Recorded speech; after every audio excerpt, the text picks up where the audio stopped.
Stay in the French capital, the Apollo Gallery at the Louvre Museum, where French crown jewels worth 88 million euros was stolen in a dramatic heist, has reopened to the public today. In a scene worthy of a Hollywood blockbuster, thieves disguised as construction workers broke into the gallery in October 2025. They stole 8 jewels, which to this day remain missing. However, no jewels will now be displayed in the room. It will revert to its previous function as a state gallery. I'm happy that we're meeting here in the reopened Apollo Gallery, which had been closed since the 19th of October 2025. This iconic Louvre location will no longer be used to display royal jewelry or gems, which will now be presented in a secure location elsewhere in the museum. Il faut renforcer la sécurité et la sûreté du Louvre. The Louvre's security needs to be bolstered like that of our museums and our national collections across the nation, which are not exempt from criminal and malicious activity. It is now a national level plan getting underway in the coming weeks. The security is not an end in itself, and it is not a way of limiting access to these works, but the opposite. It is a condition of access to them. And joining me now from London is Christopher Marinello, an international art recovery specialist. So, Christopher, thank you very much for your time. 9 months after that extraordinary heist, the gallery at the Louvre has reopened today, but those 8 jewels are still missing.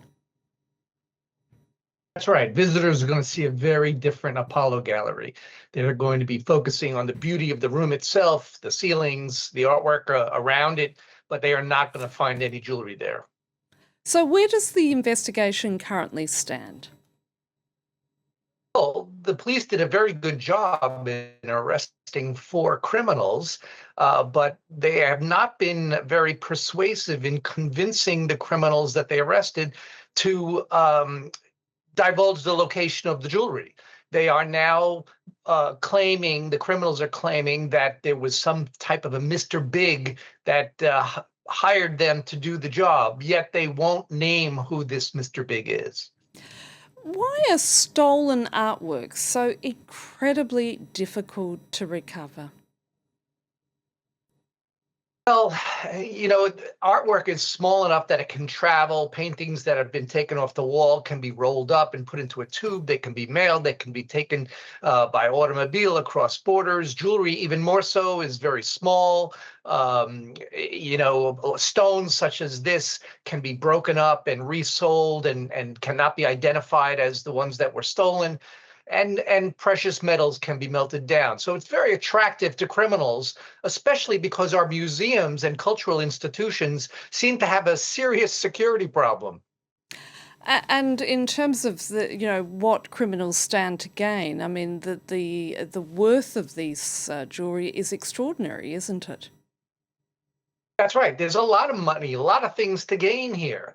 And, unfortunately, law enforcement is underfunded, understaffed, and not prepared to recover our cultural heritage when it's stolen in this fashion. I mean, just look, since the Louvre theft, we thought this was going to be the end-all, be-all. There's already been another major theft at the Lalique Museum in France. So, what have we learned from the Louvre incident? Not very much. Well, so how do specialists trace such pieces? I mean, how difficult is it? Well, what we do is we monitor the markets. If the items were ever to be offered for sale at major auction houses or online, we're also contacted by tipsters. In fact, just this morning, somebody has contacted me about the Louvre jewelry, saying that he knows where they are and he's waiting for a reward to be offered before he releases information. Was that a reliable source? One never knows. I asked for proof of life, which is the term we use to say we want to see photographs or something that shows that you have access to the jewelry. But, I think a reward would be, certainly apropos at this point in time, since, 9 months have passed and there hasn't been a single sighting of the jewelry since. So do you think this person who was claiming that he knows the whereabouts of these jewels is actually legitimate, that he indeed perhaps could lead people to where these jewels are? In my business, one never knows. We get countless reports, crazy ideas and things that just don't pan out, but you never know. And we have recovered millions of worth of artworks thanks to tipsters like this who come forward and say, look, we know who I know who did the job. I know where they're located. I may have seen them. You know, criminals are not always perfect. And as we could see with this Louvre theft, the mistakes that were made. So it is quite possible that someone knows where they are. And we would like some sort of an incentive to encourage people like this to come forward and tell the police what they know. I want to come back to what you were saying earlier about, the fact that already there's been another massive heist between what happened in October and now. And so the question really is what lessons does the Louvre and other major art galleries learn from this robbery? If they could get into the Louvre, they can get in anywhere.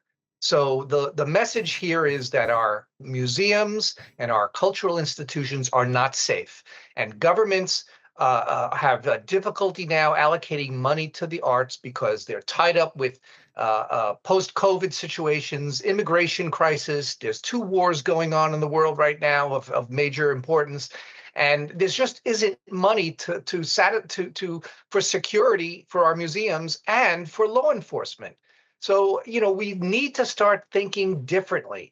Perhaps this is a very unpopular idea, but perhaps it's time to allow some museums to deaccession some of the artworks that are in the basement that no one is looking at. How many portraits of Louis, Louis do you need? Maybe they could be sold and gone into a fund for security, or using technology to put tracking devices on everything in the museum. We need to do something different because it's happening every couple of months. There's another theft from a major museum, and we find that these things are lost forever. Christopher Marinello, thank you so much for your time. And that's it for this edition. Do stay with us here on France 24.